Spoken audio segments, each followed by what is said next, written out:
So by the end of this presentation, you should be able to zero the sights on pretty much any pistol out there.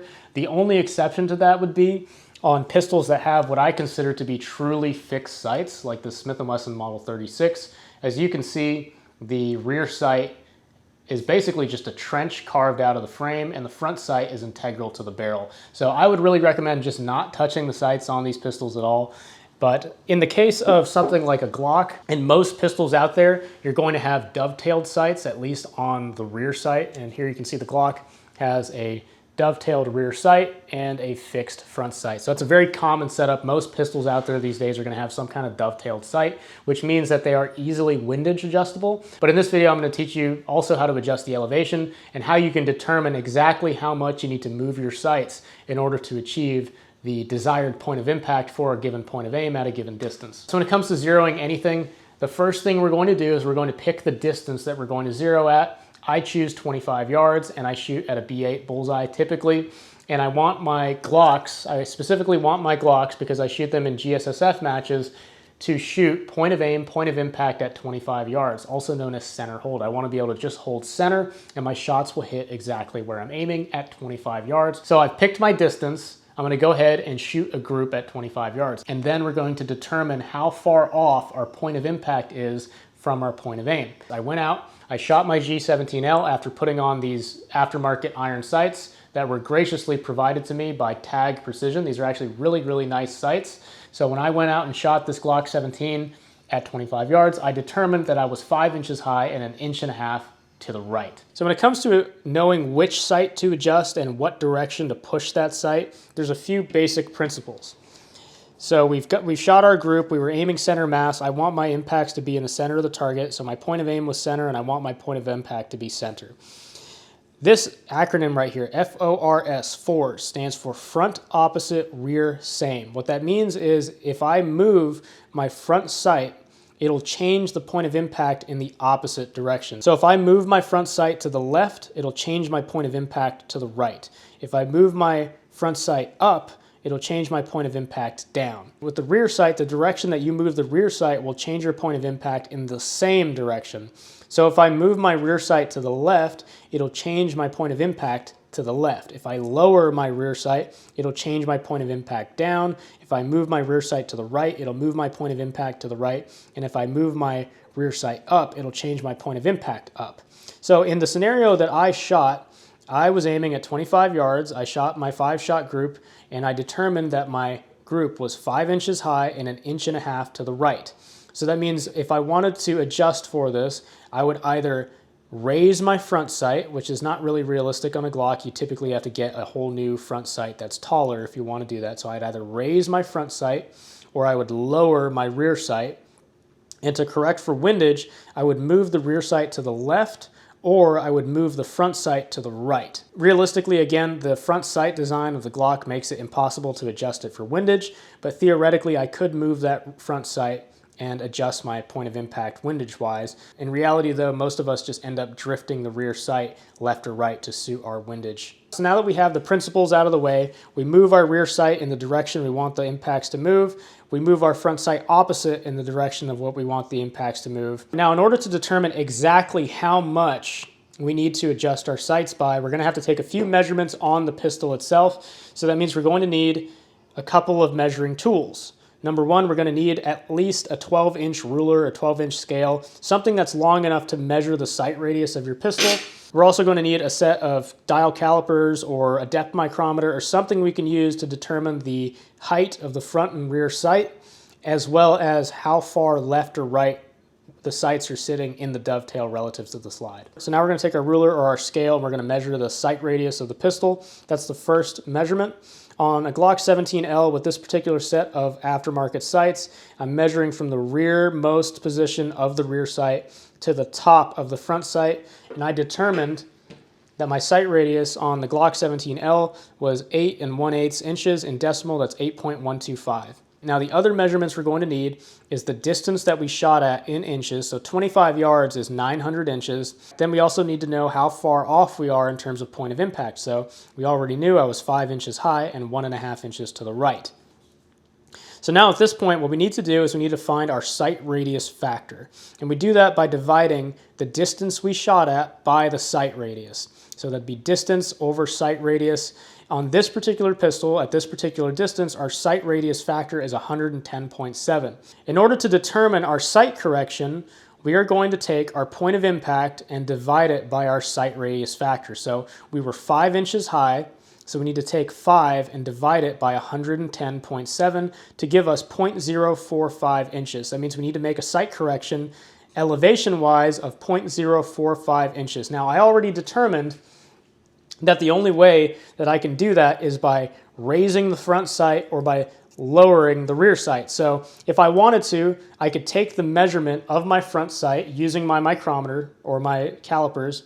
And by the way, if you are going to take a depth measurement on a caliper, it's much more preferable to use the calipers like this to determine your front sight height, as opposed to using the stem on the bottom. It's just a more rigid way of measuring. But once I've determined my front sight height, I can then add 45 thousandths to that and order a new front sight that's 45 thousandths taller, and that would correct my elevation problem. Or I can take 45 thousandths off of the rear sight. So that means I would measure the rear sight, and luckily, since these sights hang off the back of the gun, it's actually very easy for me to measure them with the calipers. I can just get the calipers on there, determine how tall they are, and then subtract 45 thousandths from that. I can also use the stem, or I can use the depth measurement from earlier. As long as you have a repeatable measurement, you can take the measurement for the front sight or rear sight height and then subtract or add that 45 thousandths or whatever you determined your sight correction to be. Now we're going to do the same thing for the windage. We're going to take our 1.5 inches, we were off by 1.5 inches to the right, we're going to divide that by our sight radius factor of 110.7 to give us 0.0135.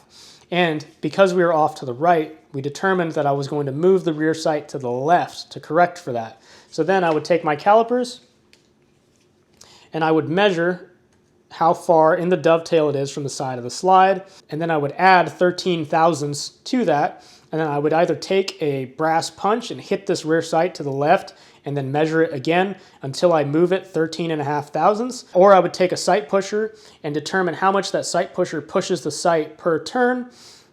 I would then change it that amount, and then I would double check with my calipers to make sure I move the sight over that amount, and then that would correct for my windage. I'd then lock everything down, I'd go out and shoot and confirm on paper. I have a sight pusher here, and this is useful because this is a 24 thread per inch thread, I believe. As you can see, I've marked it one turn, one full rotation of this is 41 thousandths of an inch. So I can snug this up to the rear sight, and I know if I do half a turn, that'll be roughly 20 thousandths of an inch. If I do a quarter turn, that's 10 thousandths of an inch. So I can very finely adjust my rear sight using this tool right here. And usually there's some spring back, so you'll have to kind of go a little bit more. So if I need to move 13 thousandths of an inch, I'll probably move a little bit more than a quarter of a turn, maybe like a third of a turn, and that'll account for some of that spring back, and then I'll go shoot it and see where it's at. So these sights have a really hard coating from the factory, so in order to not dull out my file, I'm going to use a stone to get through that. So here are a few tips as far as filing down the rear sight goes. Number one, I would start, if you're taking off as much material as I am in this video, which is 45 thousandths, I would start with a more coarse file, and then I would finish with a more fine file. The files that I used were a number 0 Swiss cut file to start, and then I finished with a number 2 cut Swiss file, which is a little bit finer, leaves a nicer finish. The other thing is, when you start getting towards the end, like when you start getting close to your final dimension, really start focusing on making sure that it's square, because you don't want to keep going past that point or you'll mess with your 0, right, as you're squaring it up. This rear sight has serrations on the back, so that actually helps me keep the file level as I was trying to square it up. The other thing is, before you start filing on your rear sight, make sure that the amount that you're removing is not deeper than the depth of your rear sight notch, right? Because then you'd have to deepen your rear sight notch as well, which is possible. You just need a needle file that fits in the notch that you can use to deepen the notch, and that's not a problem, although honestly at that point you're better off just getting a taller front sight. Other than that, this is a pretty simple operation of just filing flat. I think in total it took me about 45-50 minutes to remove all of the material from the rear sight and square it up. I mean, the material removal doesn't take long, The longest part is just making sure everything's square and level, because that stuff does bother me. If it doesn't bother you as much, I mean, you can get this done in 30 minutes. Most sites that I have to do, I can square up and file down in less than half an hour and get me hitting point of aim, point of impact pretty easily. I was 1,000th under, but she's square. That's fine. I then shot 10 shots on a B8 at 25 yards and had a good centered group with a couple of flyers to stay humble. I then switched the target around and shot on the backside, and again, it was still mostly centered. This MagTech ammo, maybe my gun doesn't like it, but it wasn't grouping as well as some of the other ammo I tested. The next round that I tested was the Winchester service grade. This is the plus P ammo that the military uses, I guess, now. And this one was tearing out the X-ring on the B8 side with a couple of low shots just to stay humble. I then flipped it around and shot it again, 10 shots on the white side of the page. And I mean, I had 3 shots that were in this cluster right here, 2 shots touching right here. So I centered up the group pretty well with the Winchester service grade. And then with the Swiss P 124 grain, I shot 10 shots and had a nice little knot, a little bit low and to the right, but I think that had more to do with the fiber optic front sight playing tricks on my eyes against the black bullseye. When I switched the target around to a blank paper and I could see the silhouette of the sights and the fiber optic wasn't playing with my eyes as much, contrasted against the bullseye, I had a really nice centered group here at 25 yards with the Swiss P 124 grain. That's probably 3.5 inches maybe. I had 3 shots clustered up right here, 2 shots touching right here. So overall, with a single sight adjustment, I went from hitting 5 inches high and 1.5 inches to the right to, with a little bit of math, a single sight adjustment, hitting dead center at 25 yards over 60 shots. Now that's pretty much it for adjusting iron sights. Of course, you can always just take the measurements, do all the measuring yourself, and then hand the gun off to a gunsmith and tell him you want 45 thousandths taken off the rear sight, or you want the sight pushed 13.5 thousandths to the left or right, and if they're a good gunsmith or a good armorer, they should be able to do that. If you want to do this yourself, I did everything with a file, and at the very end, I squared everything up, and I took my sight down 45 thousandths of an inch, and now my gun shoots great, shoots exactly where I want it. So with all that said, thank you all for watching. Thank you to Michael Scott Earl for sponsoring the channel. Thank you especially to my channel members and Patreon supporters. You too can become a channel member or a Patreon supporter through the relevant links down below. Thank you all for watching and have a great day.